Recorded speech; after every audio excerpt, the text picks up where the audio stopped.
bringing you Six Nations from the sideline. Yes, it's Senior Mash, and the shirt may well be a view of where I'll be watching the games from. Enjoy, and we should all enjoy the Six Nations, a fantastic rugby event held annually, and to me, the premier rugby tournament. I think it surpasses the Rugby World Cup. So, what's happening this weekend, week one?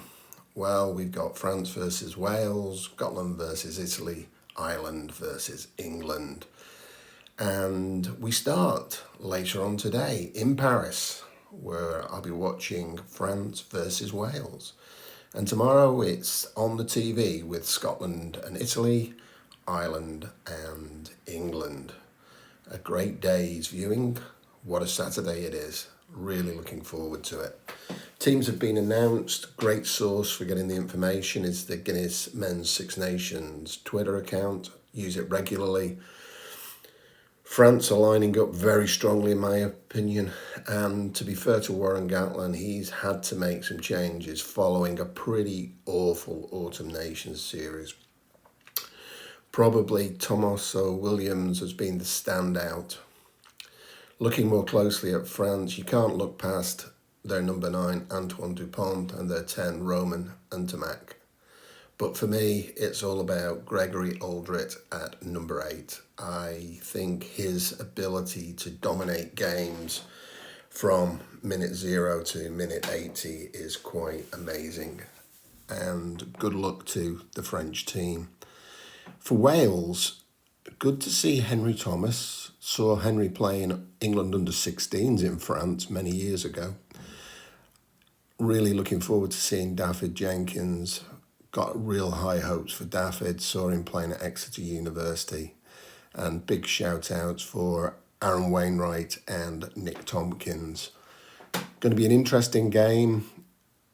I think the benches may make the difference, but let's wait and see. In Edinburgh, it's Scotland, Italy, and as you know, my favourite, Johnny Matthews, couldn't even get in the Scotland squad. The Scotland selection at hooker has mystified me even further. Does Gregor Townsend actually understand what's going on in that front row? And I do like the looks of this Italian team. I really do. So let's get into a little more of that detail right now. Finn Russell, what a player. Been superb for Bath this season. He could be the difference between the two teams. Dave Cherry at hooker, alongside Schumann and Xander Fagerson. Going to be interesting because I think both teams have got amazing wingers on show. Scotland is Duan van der Merwe and Darcy Graham. And of course, when you get into the Italian team, you start to see the likes of Monty Ionwe and Ange Capuzzo, or should I say Capapuzzo. I must go on a BBC course on how to pronounce names.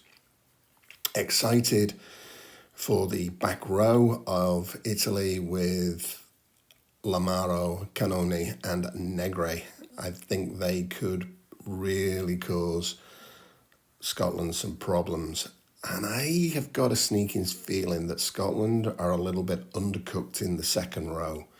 Is that going to impact their line-out? And could Italy really disrupt at line-out time? Going to be interesting, to use that word, enjoy. And for Dublin, well, the defending champions have picked a pretty strong team, but I'm intrigued by Steve Borthwick's team.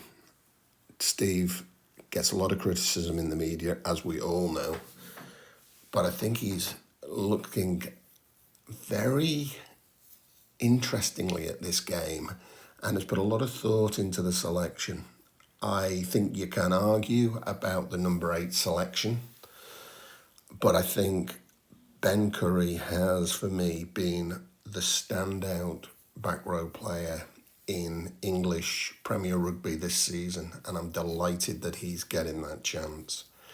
So looking more closely, Tad Byrne, my favourite, as you know, for the British and Irish Lions, moves from the back row into second row alongside James Ryan. James Ryan seems to be having a better season in my mind. I always worry about him with his head injuries, so good luck, James. Have a great game. In terms of the 9 and 10 combo, I'll be intrigued to see how Jamison Gibson Park and Sam Prendergast go against a pretty dynamic England back row. I think that could be a very interesting situation. And good luck, Gary Ringrose, my favourite for the British and Irish Lions. England have given Maro Itoje the captaincy, and I am so delighted by that, I've got to tell you. You can see that it's live on ITV, which is good. We need Six Nations to be on terrestrial. Bill Sweeney, pay attention. And some interesting choices. I think Luke Cowan-Dickey would have been in even if Jamie George had been fit. I had a feeling Jamie would have started on the bench. Good to see Genge and Stewart in that combo. We need them to become our regulars at tight and loose head props. And I like the Itoje, George Martin, second row. And as for the back row, they're going to cause headaches all over the field. So for me, what are my predictions? What are Senior Mash's predictions? Well, in Paris, I'm going to take France. I do think they've got the upper hand. In Edinburgh, I think that weakness in the second row, potential for their line out to be disrupted, I think Italy could sneak this, and that would be quite some upset because Scotland have been on great form. And in Dublin, for me, too close to call. I was reluctant to spell out draw, but I think it is that close. And again, enjoy. So for me, rugby is all about what I'm seeing around the grounds, live, on TV, on social media, and sharing my views with you is a privilege. So who would I be looking out for today? I'd be looking out for Aldrit and Dupont for France, and I'd be looking out for Tomaso Williams and David Jenkins for Wales. I think those two guys can make a heck of a difference. In terms of where we're going tomorrow, Italy, for me, it's Sebastian Negri and Dino Lam, the Harlequins lock. That's going to be interesting, and I do think that physicality of Negri could really help Italy against Scotland. But Scotland have that maestro, Finn Russell. Keep an eye out for Finn. He is quite something. And Xander Fagerson is, for me, quickly becoming a contender for the British and Irish Lions tight head position. He has been excellent for Glasgow Warriors, and I would like to see him really step up during this Six Nations. Ireland, I'm picking another prop to keep an eye on, Finlay Bealham. I really liked him during the Autumn Nations. I think he had to play longer than was expected, and he stood up and he was strong. Give him a look. And of course, Gary Ringrose. I mentioned Ben Curry for England. The other guy I'd keep an eye out for is Alex Mitchell. Is he really fit? And with thanks to social media, all of you, the Guinness Six Nations Twitter, England Rugby Twitter, BBC, ITV, Talking Rugby Union, Substack, and of course, all our mates who we watch these games with. Thanks, much appreciated. And do enjoy watching Six Nations Rugby either live or on the TV. And for me, without you guys, this wouldn't be possible. So thank you. And if you want to learn more about what I'm doing, it's markashcroft.substack.com. Go and have a look. There's plenty of rugby, but there's also some writing about sport.